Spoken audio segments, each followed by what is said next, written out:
Assalamualaikum warahmatullahi wabarakatuh. Kali ini kita akan kembali membahas tentang kata tanya dalam bahasa Arab. Kata tanya dalam bahasa Arab disebut dengan adawatul istifham atau alat-alat tanya.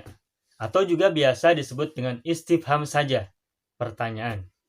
Nah, seperti yang pernah saya sampaikan dalam video sebelum ini, bahwa adawatul istifham ada dua jenis, yakni jenis isim dan jenis huruf. Kali ini kita tidak akan membahas tentang adawatul istifham dari jenis isim. Kali ini kita akan bahas adawatul istifham dari jenis huruf saja. Dan adawatul istifham dari jenis huruf hanya ada dua macam, yakni a dan hal. A dan hal. Kesamaan antara a dan hal biasanya sama-sama diterjemahkan dengan apakah. Dan kebanyakan kita sudah tahu bahwa a juga artinya apakah, hal juga artinya adalah apakah. Tapi jarang di antara kita yang mengetahui perbedaannya. Nah, pada video kali ini kita ingin bahas tentang perbedaan penggunaan antara a dan hal sekalipun keduanya bermakna apakah. Bagaimana perbedaannya, bagaimana fungsinya, dan kegunaannya, mari kita lihat tayangan berikut ini.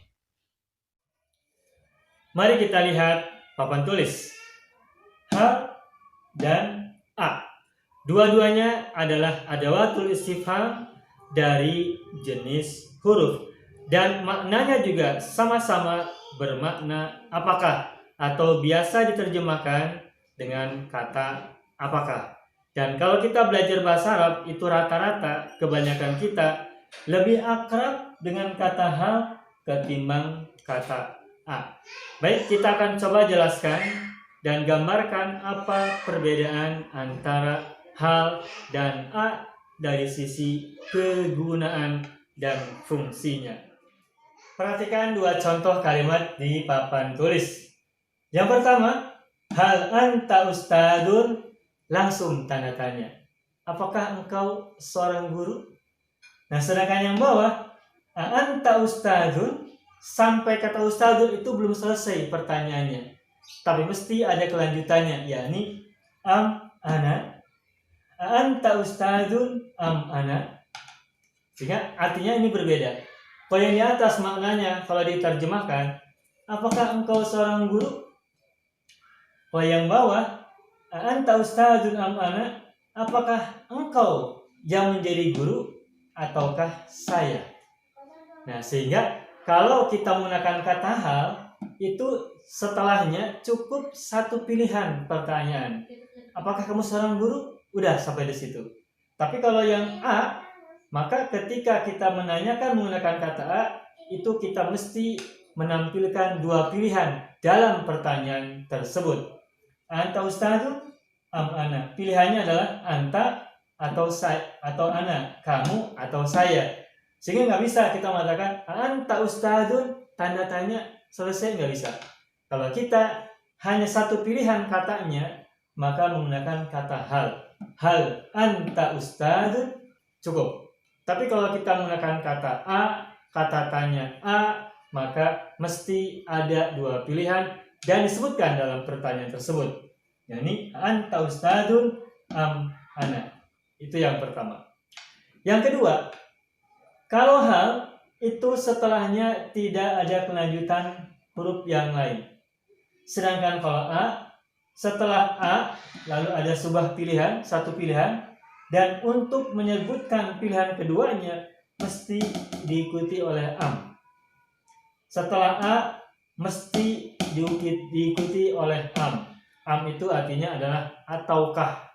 Dan am ini artinya atau, yang juga ada hanya dalam bentuk pertanyaan, tidak dalam bentuk pernyataan. Jadi anta ustadzun am ana. Itu perbedaan yang kedua.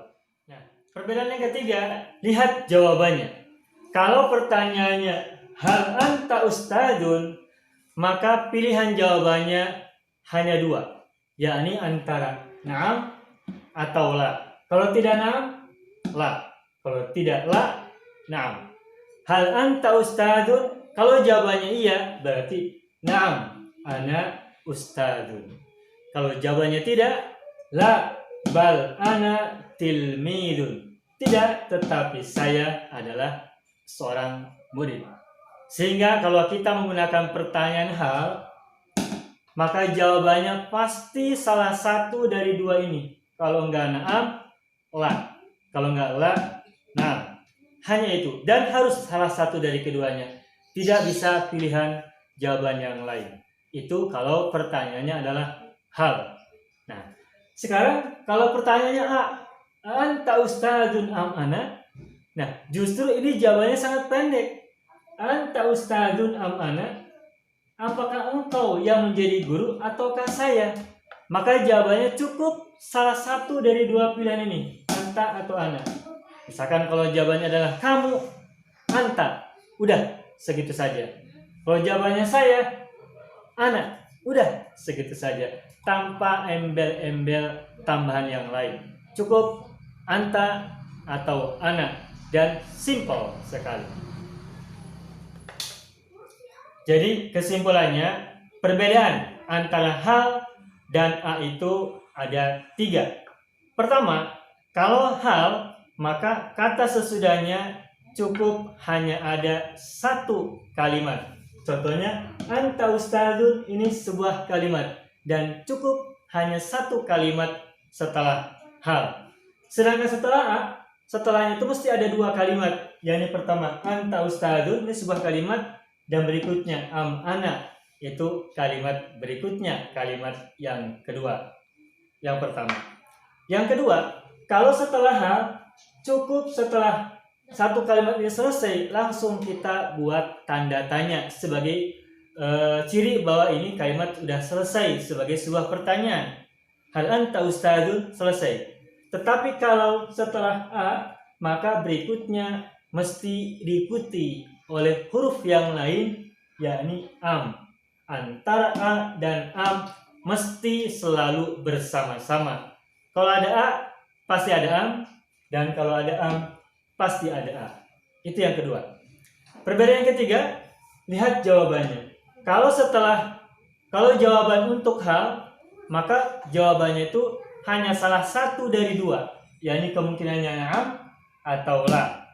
Sedangkan jawaban untuk pertanyaan A justru lebih simpel lagi, cukup satu kata saja yang ditanyakan dalam pertanyaan sebagai pilihan yang pertama ataukah yang kedua. Pilihannya antara anta dan ana, maka jawabannya juga salah satu dari anta atau ana.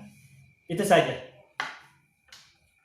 Pada video berikutnya, insya Allah kita akan ulas lebih rinci dan lebih detail tentang adatul istifham berupa A dalam berbagai macam variasi kalimat, baik jumlah ismiyah maupun jumlah fi'liyah. Jangan lupa Arabiah TV. Demikian, semoga ulasan ini bermanfaat untuk kita semua.